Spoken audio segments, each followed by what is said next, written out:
Let's talk a little bit about Shane McMahon. He's going to be here and beat Patterson and Briscoe, who were dressed up as LOD, which is such a fun visual.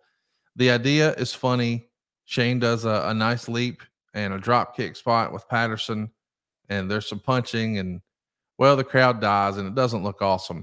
But boy, it sure did look fun at first. I mean, seeing Briscoe and Patterson coming out here dressed up like the Legion of Doom, wearing the shoulder pads and the face paint, man, I know that maybe it's not a Matt classic, but wrestling every now and again, nothing wrong with a little fun. This was fun for me. I agree. I enjoyed it because of my deep respect for Jerry Briscoe and Pat Patterson. Yes. The fact that they were back at it, they're back in the ring. That's their stage. Uh, there's no doubt where the center ring is on a 3-ring circus. It's in that ring. It's in the squared circle. So I was happy that they got some stretch, and they were having fun as hell.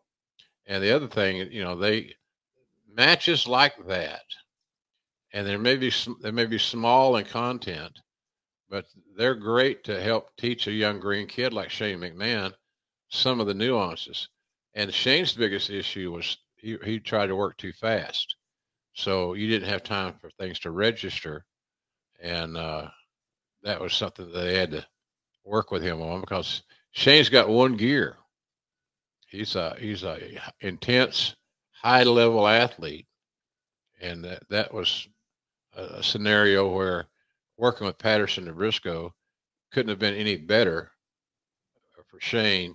I don't know who he'd have got that had the patience and the commitment that Jerry and Pat had in trying to help Shane. Hey, Conrad, by the way, I got my ports out yesterday. Oh, congratulations. That's awesome, man. I had 3 of them right in this area. And the main one, it's funny how they pull them out. So I said, well, we'll do this. And the nurse said something along the lines of, well, we can always give you something to deaden it. But deadening it, taking a shot and waiting for it to get better is a bigger deal than just let me pull it out. So I'll do what you think. And there's only one time that it got a little puckering, a little hurt. But boy, I'm sure glad to get those things out. They're just hanging out of my chest, and I've been off my antibiotics, my oral, is it not oral, but what's the other, intravenous? Yes. Thing. So that was a difference maker for me. So I'm glad I did it, and I'm glad that we finally got the damn ports out.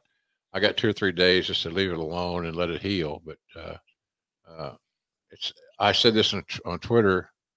I think it was yesterday, one day this week. It's another step on the road to healing.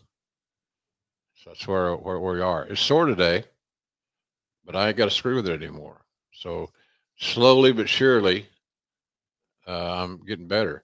As a matter of fact, I think Monday, I go back to the surgeon who finally has responded to my messages to evaluate my hip and tell me what he sees.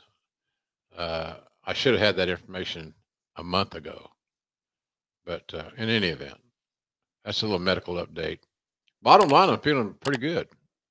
Glad to hear it, man. Yeah, Can't wait to see you back behind the microphone. Yeah, pretty good. Well, it's just still targeting St. Louis. Love it. I sure hope that works out, because anybody, I would do just about anything to call Bryan Danielson and Will Ospreay. I think that's going to be, if it's not the match of the year, if it doesn't get 5 stars, I'll be surprised. I would be surprised too. I mean, just on paper, it's harder to imagine a better clinic than what those guys are going to do. Yeah. Let's talk about something that was polar opposite of Bryan Danielson and Will Ospreay. You're going to come out here on Monday Night Raw with Steve Williams, and as the show is going on, you guys start building a new announcers table. I mean, this is fun silliness, But Yeah. Meltzer would describe it as Ross came out basically acting like a guy who's gone postal. Look at that if you're watching with us on YouTube. I'd like to have that. Yeah, JR Israel, that sign should hang behind you right now. Well, I'll put it back there and we can locate it. Yeah, I'll text Ben Brown when we finish. Ben Brown, what's his title? Archivist. Archivist. Yeah, that's pretty cool. Ben's a nice guy. Great guy. He'll help you out if he can. Meltzer would say it's pretty clear here. The idea is to portray Ross as a parody of himself and set up people to accept Cole as the quote unquote real announcer of Raw and not simply as the guy who's there while everyone awaits for the return. And of course, later the table that you built was broken during the hardcore title match between Billy Gunn and Bob Holly. And that's when you're going to leave ringside. What did you think of this whole me and Doc are going to go out and build a table in front of the other table? It was silly. Yeah. Silly. I understand the concept. Yeah. But it was silly. It's like we all agreed on the destination. And that was for JR to be a heel and help get Dr. Death over. Priority number one. But it's we're all going to the same destination, Conrad. Here's what I'm trying to say. And on the way to that destination, you have the option to take a variety of routes, a variety of roads to get there. And the only thing that saved my ass, I wasn't miserable creatively, but it was reassuring to see the quarter-hour ratings, because there are a lot of nights on Monday Night Raw where the JR segment was the top-rated segment of the show, and that surprised me pleasantly, but it surprised me. Well, here's what surprised me. I couldn't believe they did this, but Tiger Ali Singh is out now offering $500, not to blow your nose on the American flag, but to do a Jim Ross impression. Ugh. And Meltzer would say a guy who looked really familiar to me came into the ring and acted like his face was frozen and slurred his words. Ross and Steve Williams came out. Williams suplexed the guy on his head. I think he's still lying in the ring in Bakersfield today. He then gave Singh a doctor bomb, and Ross did an interview, and they immediately cut backstage to McMahon telling White to run them out of the ring. And they really treated the Ross deal like it was a preliminary angle to get White over. Now, of course, the guy who's doing the JR impression we know is Ed Ferrara, and we know he would do this again in WCW and call it Oklahoma. Man, I'm sure Jan had to be upset watching this. Do you think this is Vince just trolling good old JR? I mean, what else can it be? I think so. Yeah. I think he was trolling a little bit, having some fun, flexing his muscle, his corporate muscle, which he had all of. And, obviously he thought it would work. Now, based again on referring back to the quarter hours, it did work. Yeah. The numbers were there. But it wasn't fun to do. It just wasn't fun to do. We're going down the wrong road, and it's getting ready to get rocky and unstable. And at some point in time, I just want to be happy with my role. I'm happy with any role because I'm getting paid very well.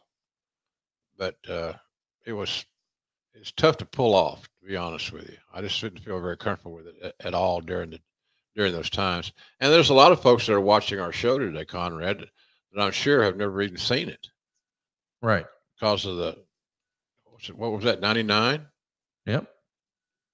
So golly, you got a lot of time has passed, a lot of water under the old bridge, buddy, to try to remember all the details. But if you're a fan and you're looking just to study, here's how you do a heel, here's how you don't, how you make a heel, here's how you don't, et cetera, et cetera. So, but it was hard times, and psychologically, I pulled it off because I've always said that my ego is too big to not give my best effort. I didn't want to look bad. So I guess I got that from a lot of the boys over the years. I don't see anything wrong with it, but you got to be careful you don't make too much of it. And I was careful that I didn't live and die with it. When it was over, it was over. I didn't have any emotional attachment to it whatsoever. I'm glad I did it. I kept my job, put some more money in the bank, which I like. But was it fun? No, wasn't fun at all.